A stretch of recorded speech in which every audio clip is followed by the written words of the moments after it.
I'm gonna get canceled for so many of these takes. Today we're gonna be talking about what I think, me personally, in my personal opinions, that it's okay if we disagree on. The top 6 best romantasy books and the bottom 6. If you're expecting a certain book on this list and you don't see it, chances are it was good, but maybe not top 6, or I just haven't read it yet. I'm gonna keep this spoiler free, so also if you're commenting whether you agree or disagree with anything that I say, I always welcome kindly worded disagreements. Please make sure not to include spoilers. There are ways to speak in code where, since I've read the book, I'll know what you're saying, but someone who hasn't read the book won't know what you're saying. Let's start with number 6 for best. This one is Divine Rivals. The first book was amazing. The second one was okay. I'll be totally honest. Second one wasn't my favorite, but the first one was so captivating. It was very original. It was very different. It was not like any romantasy I have read. I know some people don't love the romance, but to me, it was such a good, refreshing romance. Even as someone who hates workplace rivals to lovers, I absolutely loved this book.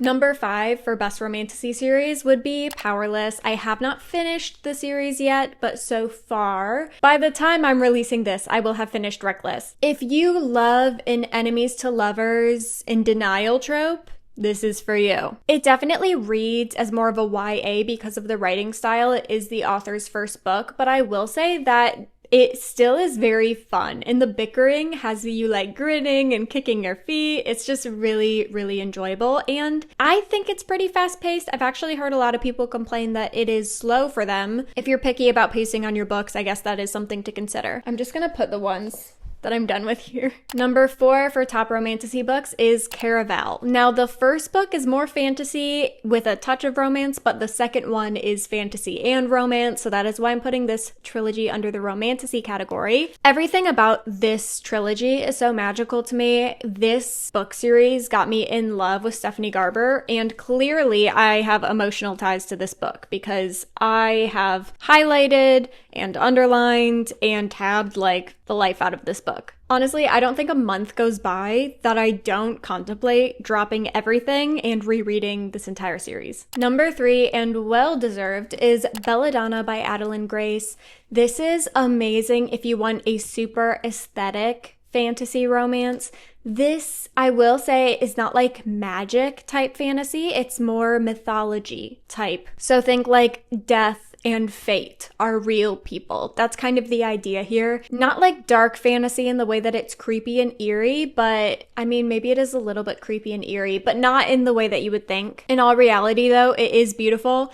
And there is a main POV switch in book 3. I usually hate POV switches halfway through series, but I really did enjoy the POV switch in this series. Now, as a surprise to no one who's actually watched any of my other videos, because half of my videos, it seems, are about this book series, but number 2 is ACOTAR. I have a couple of reasons for putting this here, and for those of you who are like, oh, Ruby loves Throne of Glass the most, so it's going to be number 1. I'm actually not considering Throne of Glass a romantasy. I consider it a high fantasy. This is definitely romantasy. So I classify romantasy as the romance is just as big of a contender to the plot as the actual fantasy is, and that is definitely the case to ACOTAR. And I could spend hours just talking about all of SJM's readings, but instead, why don't you just check out my Sarah J. Maas playlist? I linked it down in the description below. I have a lot of good ACOTAR stuff, some spoiler-free things if you haven't read the series yet, or if you've already read the entire series and just want some fun, entertaining, spoiler-full vlogs, I also have those as well. I don't know what it is about this series, but I felt such a strong emotional and personal connection to the Once Upon a Broken Heart trilogy. Stephanie Garber, anything that you write, I will read. Chances are I'm also giving it a 5-star. This book was stunning. Honestly, the whole trilogy, I did read all 3 books in, I think, 4 days. So because of that, I do forget where each book started and ended. So I can't really say what book exactly was my favorite, but honestly, just this entire trilogy was just fantastic. I absolutely loved it. It was fun. It was lighthearted. The romance was amazing. The magic was magical. This is kind of one of those books where you want to jump into the pages and just experience this world. That is what this book feels like to me. Now to the part that's going to get me canceled, and a lot of you are probably going to click off watching my top 6 worst romantasy because like I said, I'm very picky about my romantasy, and there are definitely some very well-beloved book series that have made their way onto my worst list. And for that reason, I'll probably have to do a little bit more explaining so that y'all don't put me in bookish jail. We're gonna start off with a nice and easy one. I feel like most people, this is either their guilty pleasure or they hate this book, but that is Crave by Tracy Wolff. Every cringy stereotype about romantasy that makes you afraid to tell people that romantasy is your favorite genre is in this book. It's also just a knockoff of every cringy teen vampire or werewolf plotline. It's so bad. Like, honestly, I started reading physical copies and I could barely get through it. So then I switched to audiobooks for this series and I couldn't even stomach the audiobooks.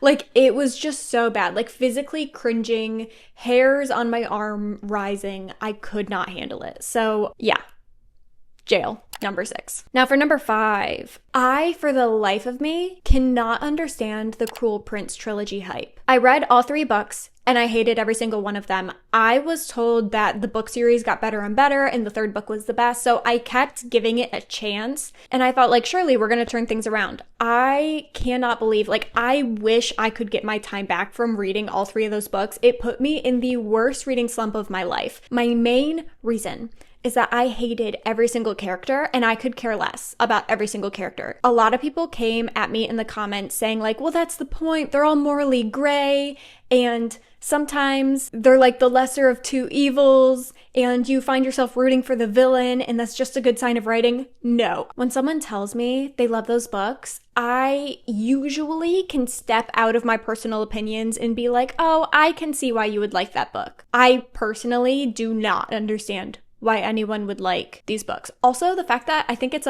Carden, a lot of people say like, oh, Carden's one of my book boyfriends. I don't judge people for who they say are their book boyfriends, because I know usually people pick the most morally gray of the morally gray characters, and I think it's funny. I think the bookish boyfriend thing is so funny, and I enjoy it. It's fun. But if your bookish boyfriend is Carden,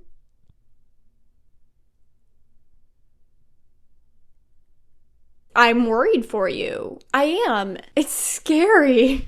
I'm not going to get too deep into that one. We're just going to move on. Now, this next one, before you click off, let me finish the sentence, okay? For number 4, for the worst romantasy series, I have...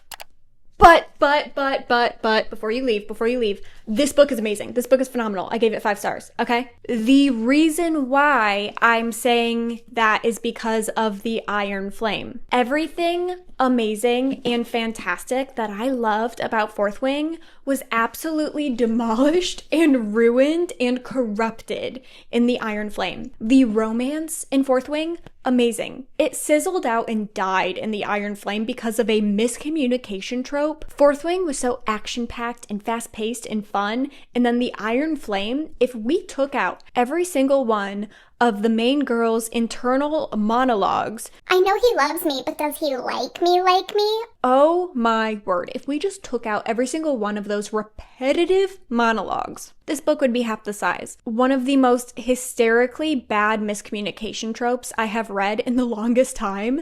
And will I be reading book 3 when it comes out? Absolutely I will. I do have theories that I want to know whether or not I'm right or not. And also as a booktuber, I do kind of have to know what the trending books are and try to have opinions on them in order to stay relevant in this field. That's just kind of the nature of the job. But oh my word, I am not looking forward to it. I'm not. Catch the reading vlog in January. I plan to do a whole reading vlog around book 3 whenever it comes out. All right, what else am I going to say to get canceled today? Oh, yes, The Young Elites by Marie Lu. This one isn't that well known, but I do love Marie Lu's Legend trilogy. I actually have those. I have those down there somewhere. But I do love her dystopian books, but I hated her fantasy. Not only do all of the likable characters get corrupted, but all of the unlikable characters that you hate and you love to hate, but you don't actually enjoy it, you just love hating them, all get these super unrealistic and unsatisfying redemption arcs. And I hated that.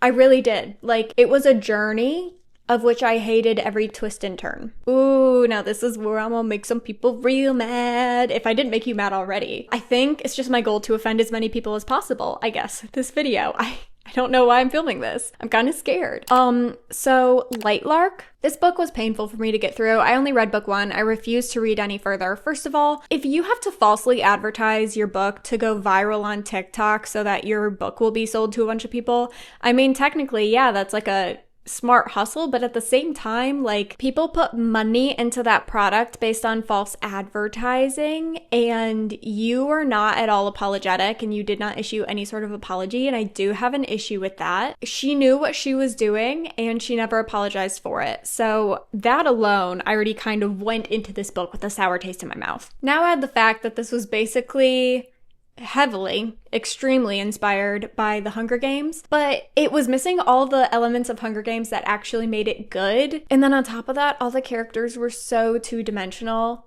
and I could not get into that romance at all. It felt so unoriginal, and it just felt like every love triangle you have ever read before. Like, there was nothing unique, nothing interesting. The plot twist everyone was freaking out about, I didn't really think it was that impressive or amazing. Also, this is a big pet peeve of mine, so I won't go too into it, but I love me a good female empowerment moment. For goodness sakes, my favorite series of all time. If I were to list off the top 10 most amazing females in any books I have ever read, like 6 out of 10 would be from the Throne of Glass series. Like, this is a great example of strong women. What this book did was they took like a frail little tiny 18-year-old girl who's so cute and tiny and quirky, and that's all part of her personality. She somehow manages to, like, with barely any training, fight and take down like these warriors who've trained their entire lives to fight. And she's gonna just like beat them. When you do stuff like that, it's just lazy writing. Like, give her characteristics that make me love her, that are realistic. Is that too much to ask?